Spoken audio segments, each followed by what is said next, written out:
Hello and welcome back. We got some randoms gameplay from ArmanXKhan in Montana. Well, you can look at the teams. It looks pretty even.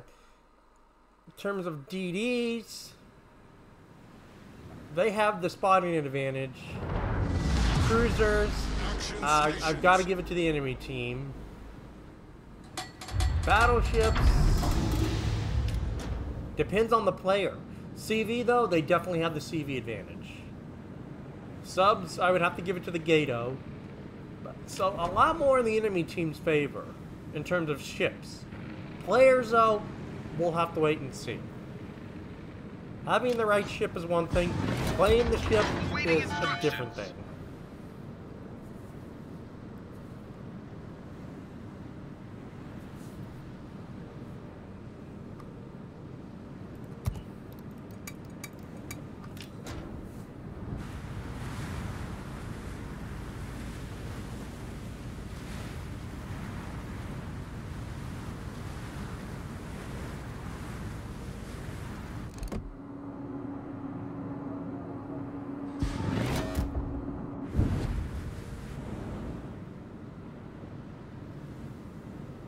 Enemy force sighted on the horizon.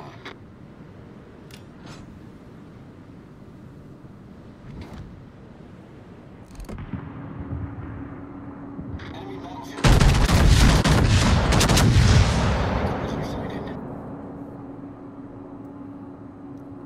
Yeah, looks like the Hindenburg is going to turn in.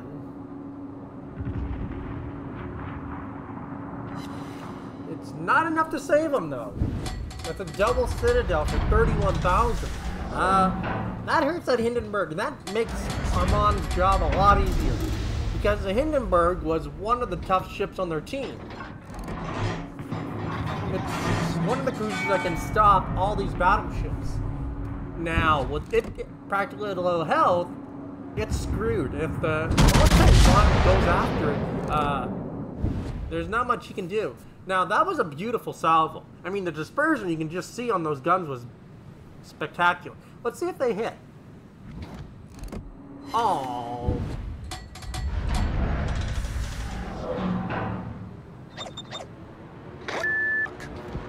Now, we do have the Gato there.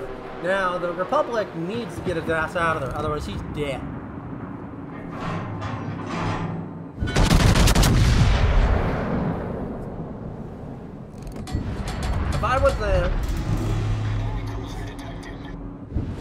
If I was a CV, I would have went after the Hindenburg, get it out. Because that's a critical target.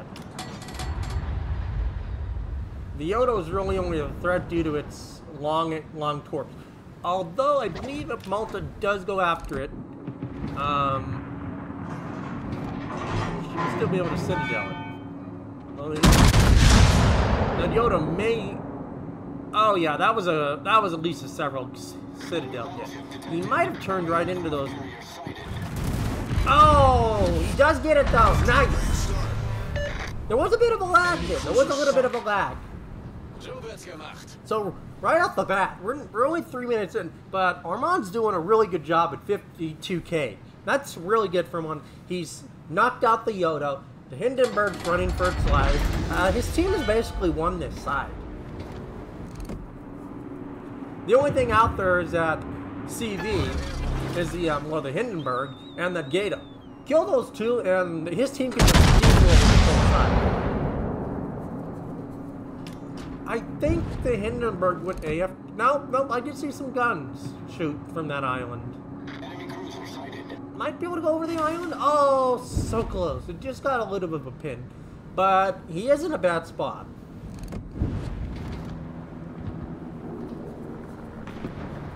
And that is as you can tell from my Slava game, from what the enemy Slava is, that's been my average experience, is that my team dies and I can't really do much.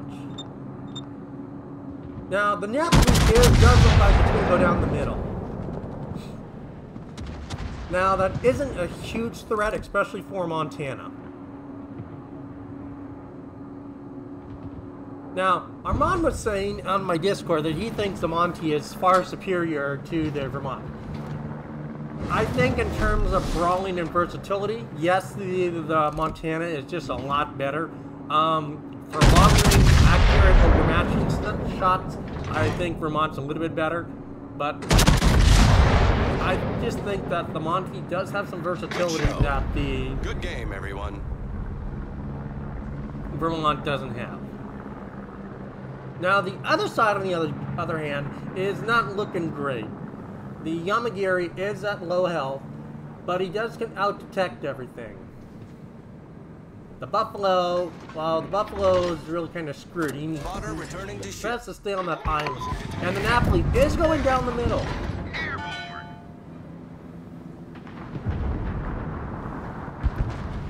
The Blau sinks the Slava, so there goes their Slava.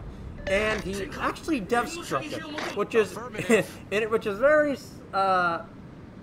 entertaining to see.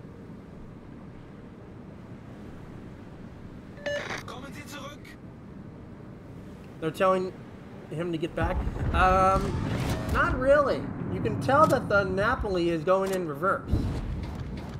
Because he knows, because the Napoli has a Shikishima going, aiming him right there.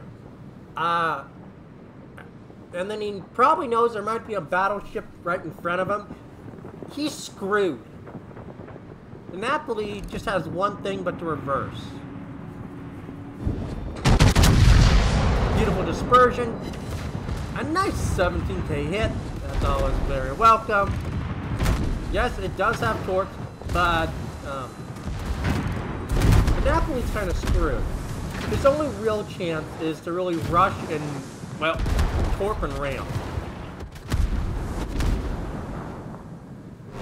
That's literally the only thing this Napoli can do. Going in reverse, it's not going to help. Plus the CV's moving up. So so the Malta is going to focus, and he's burning his exhaust smoke to try to stay alive. I don't know why the Implement dropped. He is going to go for the ram. He's going to go for the torque run. I'm on trying to negate the torque. Get the Citadel. He's going to get the back turrets on it. He does take torque, but it's not. But he doesn't die, and he's still got 4 heals, so he's perfectly fine.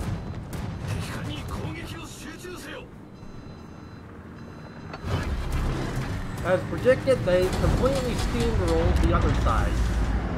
There's still that Gato out there, but it's not much of a threat.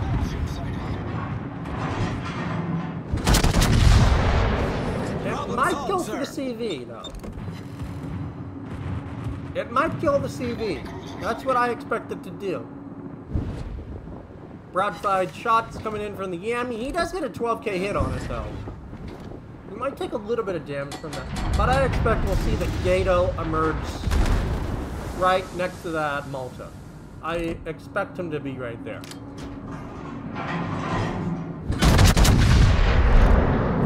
But in terms of, he is getting absolutely beautiful dispersion. Like, the dispersion is highly giving him really good RNG this game.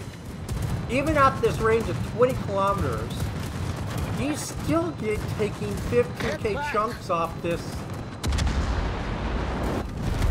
Yami.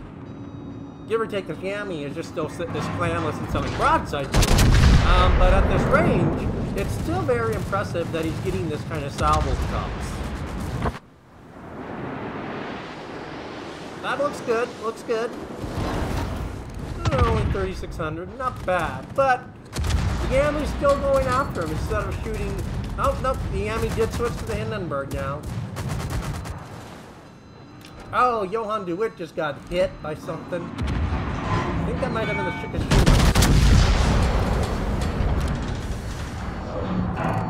Yep, the Gato did come right up next to the good show. Malta. So now the enemy team knows where he's at. And that's good. Because guess what? They can just run away from him. That'd be the smartest thing to do. All stations requesting fire on the designated broadside CV just sitting there. Oh, that's just beautiful. beautiful dispersion. Does he get a death strike? Oh, only a citadel, but still 2,600. Beautiful damage. Looks like Hindenburg just took a good shot. It's just interesting to see how their team is like completely folded in a sense. I mean, this was I would call it a slight steamroll. And he knocks out the CV. No death strike, but in terms of the damage he got, it'd be a death strike. Enemy aircraft carrier sunk. But still a really good game from him.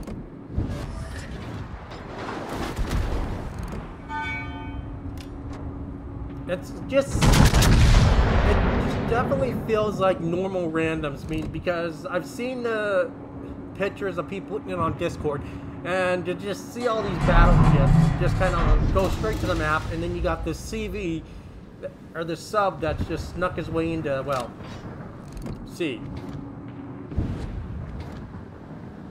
The enemy team did have an advantage, but Arman really did a good job of neutering that Hindenburg. When the Hindenburg lost all of its health, that made the battleship's job a lot easier.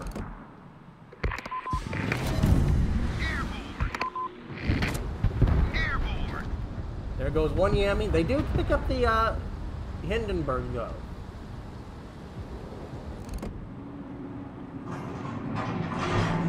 I'd switch back to AP and go for the Yami. I mean, there's more XP in that DD, absolutely. Oh, and he does get Halsey on there. Halsey goes off. So, good job for picking up Confederate anti-caliber. Beautiful job on that one.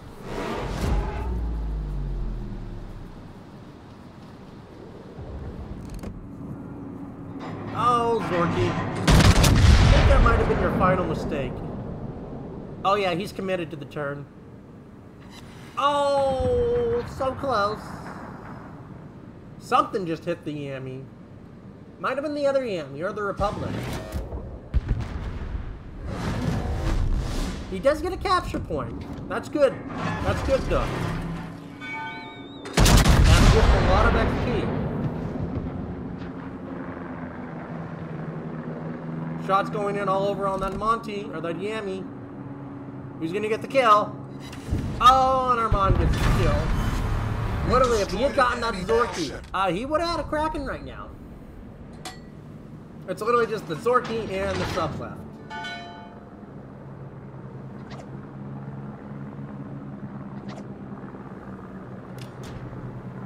He's earned it, that's for sure.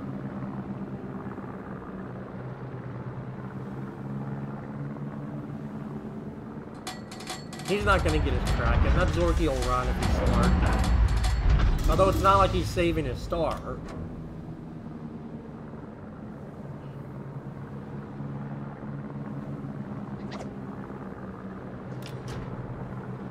Come on, Zorky, give him the Kraken. Just, I mean, you're gonna lose anyway.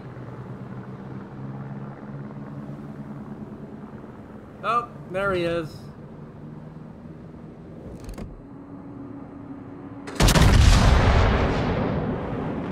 The ship is on fire. Oh, the shows don't clear the island. Damn. Our victory is in sight.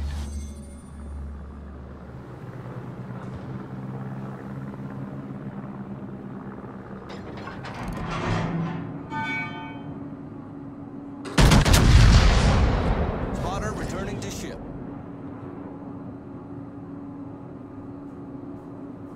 Oh, and he misses out again on this shot.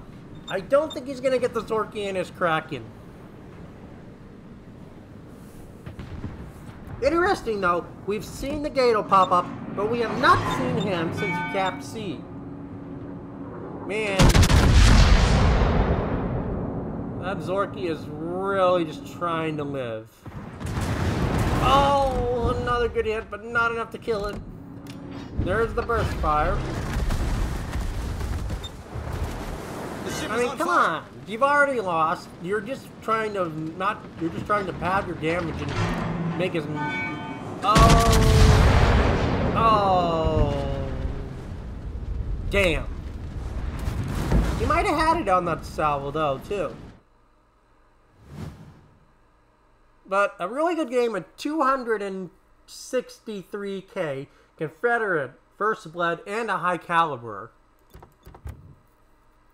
The Blau did a phenomenal job at 4,000 base XP. Really good job for the Blau. Arman doing an amazing job also at 3,300 XP. So really good job from those two. I mean, the two of them sunk 8 guys on the team. That Blau definitely didn't know what he was doing. Their Illumin, not so much. Their Gato, I think the Gato literally only saved his... was only on top because one, he killed the CV, and then he capped. Those two things gave him a lot of XP. That's the only reason that Gato is on top. If he had not capped and not been able to kill the CV, he would have been down significantly lower.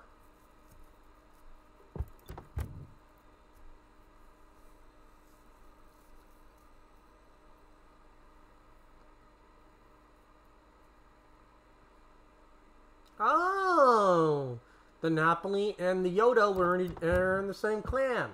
I didn't even notice that. And yet, they were in the same division, but yet they didn't really stay together. That's usually Division 101. You usually want to stay together in division. They really split up, and that really divided their firepower. But also, another mistake was, why take the Yodo? It's really not that good of a ship. Yoda is really only good for clan battles because it has those 15k torps, and that's really it. Unfortunately, he was not running premium. It doesn't look like he has a bonus package either. So, he didn't make a good profit. That's really unfortunate. Because you need premium and the bonus package on tier 10s to really make a really decent. Had he had all that, I think we'd be looking at a 500,000 game. 500,000 X credits. And we could have probably had a 3k free XP game. So we could have had a really good game there in terms of end credits and everything. But in terms of score and just average gameplay wise, I think it's very on par with what randoms have become. And why I don't usually play randoms anymore.